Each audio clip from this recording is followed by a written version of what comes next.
PSL के लिए आपको लगता है कि कुछ इश्यूज हो सकते हैं प्लेयर्स जैसे आपने देखा कि मुजराबानी भी गए, उसके अलावा एक दो और गुडाकेश मोती भी गए, तो आपको लगता है कि आने वाले दिनों में कुछ और भी इस किस्म के मसाइल का सामना करना पड़ सकता है पीएसएल को? सर देखें, इस पे ना हम पीसीबी के साथ हैं, फुल सपोर्ट हमारी। अल्लाह करे ये पीएसएल बहुत अच्छे शानदार तरीके के साथ हो। उनको दो चैलेंजेस हैं पीसीबी को। एक ये हम्म। है कि लोग छोड़ रहे हैं, और मुझे तो एक और डर लग रहा है जो कुछ और ही नहीं कर रहा, कि 2 माह का आईपीएल है, 2 माह का। उस बीच में हाँ। उनके, हाँ मैं तो ये कहूंगा, उनके यहाँ खुदा ना खासा कोई इंजरी ना हो, क्योंकि अगर इंजरी हुई सबसे पहले उन्हें हमारा बंदा तोड़ना है, जो भी ओवरसीज अच्छा खेल रहा होगा पीएसएल में। इंजरीज आईपीएल में हो रही है लेकिन टेंशन पीएसएल में हो रही है। और पीएसएल में ये टेंशन है कि यार जैसे प्लेयर्स पिछली बार आपको याद होगा कॉर्बिन बॉश सेलेक्ट हो रखे थे, यहां पर इंजरी हुई, यहां पहुंच गए। इस सीजन आप ब्लेसिंग मुजरबानी बड़ा रोए पाकिस्तान में, पीएसएल की टीम्स, पीएसएल के फैंस, पाकिस्तान क्रिकेट के फैंस की यार ये लोग नाम यहां बनाते हैं, जब हमें जरूरत होती है तो हमें छोड़कर इंडिया चले आते हैं। सबसे बड़ा झटका ना लग जाए इन्हें, क्यों? क्योंकि सिकंदर रजा, जिनको बड़ा एक तरीके से प्राइड के तौर पर प्रेजेंट करते हैं और कहते हैं सिकंदर रजा ने तो ये भी कह दिया है कि पीएसएल ही सबसे बेहतर है, पीएसएल भी। और ऐसी चर्चा क्यों शुरू हो गई है कि कहीं बाटमैन के साथ साथ सिकंदर रजा भी यहां ना पहुंचे। कमिंग हेजलवुड अवेलेबल नहीं है, जैसे कि अभी वो सैम करन इंडिया के आईपीएल का अनफिट हो गया है, लोकी फर्ग्यूसन अनफिट हो गया है। इसी के साथ साथ एक और प्लेयर है वो जिसको कहते हैं ना अनफिट हो गया, बाहर हो गया, रूल आउट हो गया, Nathan Eli, south Africa, Australia का। तो इनकी रिप्लेसमेंट ढूंढी जा रही है। और मसला यह है कि प्लेयर आईपीएल के अनफिट हो रहे हैं, उनको टेंशन होनी चाहिए, लेकिन टेंशन हमारे ऊपर ज्यादा आ गई है। क्योंकि पीएसएल के जो फॉरेन प्लेयर्स हैं उनको वहां पे फ्यूचर नजर आ रहा है। सैम करन भी बाहर हो चुका है। उसके बाद आपको पता चला है अभी ताजा पथिराना पहले पता चल गया था केकेआर के लिए, वो भी बाहर हो चुका है। हेजलवुड का आपने सुना है कि पहले 2 मैच मिस कर रहे हैं। पैट कमिंस का आपको पता है, आज लाइक कर रहा था, ईशान किशन को बता रहा था। अब वो वक्त आ गया कि पीएसएल की बर्बादी को कोई बंदा रोक नहीं सकता। मुझे इतना बताओ कि पजामा शलवार लीग ने अपने 10 सालों में क्या उखाड़ा है, क्या ऐसा कारनामा सरंजाम दिया है इस जो है वो पेंशन सुपर लीग ने, मुझे बताओ ना। और कसूर हम इंडिया का जो है वो ठहरा रहे हैं। भाई पीएसएल 11 भी स्टार्ट होने जा रही है आईपीएल के साथ ही, और मैं आपको बताऊं एक अजीब सी टेंशन लगी हुई है। यकीन माने मैंने ऐसी टेंशन पहले कभी भी नहीं देखी। प्लेयर इंजर हो रहे हैं आईपीएल में, ठीक है, और आईपीएल में प्लेयर इंजर हो रहे हैं, टेंशन पीएसएल में हो रही है। और अब हो क्या रहा है कि जो कि रिजेक्टेड प्लेयर थे आईपीएल से, जो पीएसएल में हमने तरले मिन्नतें करके लिए हुए थे, अब वो वाले प्लेयर पीएसएल को छोड़ के फिर जो है वो आईपीएल में जा रहे हैं। आईपीएल, ठीक है, जहां पूरी दुनिया के बड़े बड़े सुपरस्टार्स आके हैवी मैचेस खेलते हैं, जोर लगाते हैं, एक दूसरे को मात देने की कोशिश करते हैं, एक दूसरे को पीछे छोड़ने की कोशिश करते हैं, अगले साल बेहतर से बेहतर कॉन्ट्रैक्ट लेने के लिए जोर लगाते हैं, फाइट करते हैं, ठीक। तो एक कंपेटिटिवनेस जो आ जाती है आईपीएल के अंदर, वो आपकी पीएसएल के पास नहीं है। इंजरीज आईपीएल में हो रही है लेकिन टेंशन पीएसएल में हो रही है। और पीएसएल में ये टेंशन है कि यार जैसे प्लेयर्स पिछली बार आपको याद होगा कॉर्बिन बॉश सेलेक्ट हो रखे थे, यहां पर इंजरी हुई, यहां पहुंच गए।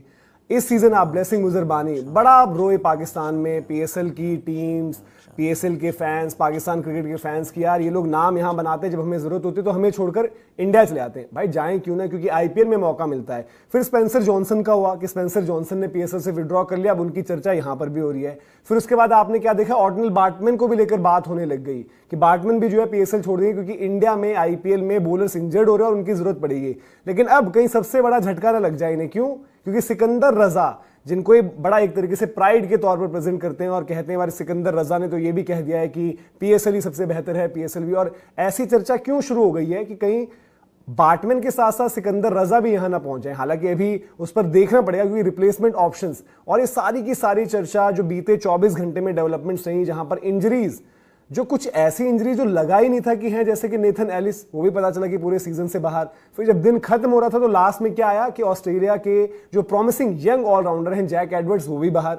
लेकिन ये चर्चा जो सिकंदर रजा तक पहुंच रही है उसकी कहीं ना कहीं रॉयल्स से कनेक्शन है। रॉयल्स यानी कि राजस्थान रॉयल्स। और राजस्थान रॉयल्स में अगर हम बात करें तो शुरुआत इस कहानी की मैं कर रहा हूं सैम करन से। पीएसएल के लिए आपको लगता है कि कुछ इश्यूज हो सकते हैं प्लेयर्स जैसे आपने देखा कि मुजराबानी भी गए, उसके अलावा एक दो और गुडाकेश मोती भी गए, तो आपको लगता है कि आने वाले दिनों में कुछ और भी इस किस्म के मसाइल का सामना करना पड़ सकता है पीएसएल को? सर देखें, इस पे ना हम पीसीबी के साथ हैं, फुल सपोर्ट हमारी। अल्लाह करे ये पीएसएल बहुत अच्छे शानदार तरीके के साथ हो। उनको दो चैलेंजेस हैं पीसीबी को।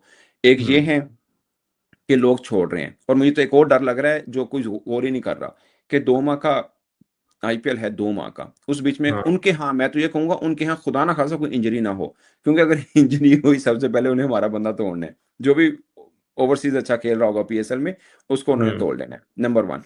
नंबर 2 ये है कि जो हालात बने हैं, हम तो 2 तरह से, एक तरह से है ना, एक तो ये जियोपॉलिटिकल इस पूरे खित्ते की बनी है वो अलग है, एक हमारा हमसाये के साथ भी इशू चल रहा है वो एक अलग है। सो उसमें भी कोई फॉर्मल, मिसाल के तौर पे मुझसे कोई पूछ रहा था कि पाकिस्तान क्या कानूनी कार्रवाई कर सकता है मजहर रब्बानी पे, तो मेरे सामने एक एग्जांपल दी कि हमने कॉर्बन बॉश को नोटिस भेजा, तो उसने आगे से जवाब दे दिया, उसने बोला कि मैं पीएसएल को मतलब मैं रिगार्ड करता हूँ, मैं अपने करियर डिसीजन लिया है कि यार मैं ऐसे T20 में भी खेलता हूँ, आईपीएल में, जो भी चीजें रिपोर्टली सामने आए, ठीक है।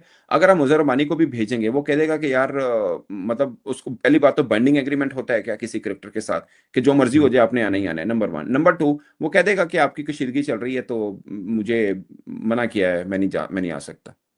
ये कोई भी, मैं वैसे एक बात कर रहा हूँ, सो बहुत जो हालात हैं मजमूई तौर पर जो हालात है उसमें कोई जी, भी जी। एक उज़र पेश किया जा सकता है, पेश किया जा सकता है। सो मैं पीसीबी के लिए इस मामले में पीसीबी के साथ मुकम्मल मैं दुआ को भी हूँ, और मुझे लगता है कि हमें पॉजिटिव पीएसएल के ऊपर बात करनी चाहिए, क्योंकि बेसिकली ये हम सबका ही ब्रांड है, और हम मतलब ख्वाहिश है कि यार ये इस साल भी हो और अच्छे तरीके के साथ हो, क्योंकि दो है ना, एक तो नई 3 फ्रेंचाइजीज बन गई एक तरह से, 2 नई और एक पुरानी, अच्छे खासा पैसा है, 30-32 मिलियन डॉलर पाकिस्तान को अब हर साल पीएसएल से मिलेगा, एक बहुत बड़ी अचीवमेंट है। सो ये ना फीका नहीं पड़ना चाहिए। लेकिन असल परेशानी की बात मैं आपको बताऊं हाफिज साहब, ये जिंदगी रही तो याद रखिएगा, असल मसला हमें 2 सालों के बाद आएगा पीएसएल को लेके, देखिएगा आप। मतलब मसलन सर आप कल आपके दोस्त हैं एक, उनसे पूछ लिएगा, वो मुझे लगता है कि जितनी भी फ्रेंचाइजीज हैं फाइनेंस को सबसे अच्छा वो समझते हैं, क्योंकि वो बेसिकली ऑडिटर ही हैं, उनसे पूछिएगा।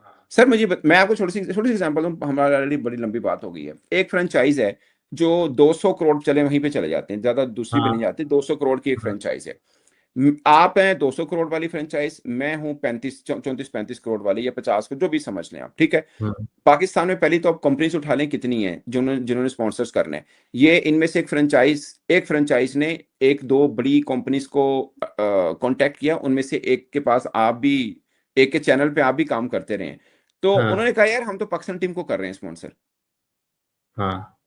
ठीक है, नंबर 1। नंबर 2, अगर आप चले जाते हैं किसी अच्छी कोल्ड ड्रिंक कंपनी के पास, पाकिस्तान में 4-5 हैं, उसके बाद कोई बड़ी कंपनी है नहीं, साझेदार हैं, हाँ बस ओवरऑल भी 4-5 की बड़ी है नहीं।